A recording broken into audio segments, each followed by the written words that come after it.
how to manage your archive on Facebook Lite. Hello guys, in today's video I'm gonna show you how to manage your archive on Facebook Lite. First thing, go to Facebook and now just click these three lines here in the top corner and go down until you find and down, click here on your profile and then just click edit this one here, this 3 points, click on it and then click archive, and here you can find it, and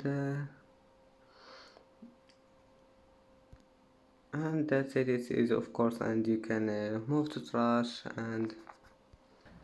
and that's it for today's video. If you like this video, please don't forget like and don't forget subscribe, and thank you for watching this video until the end, and see you in the next video.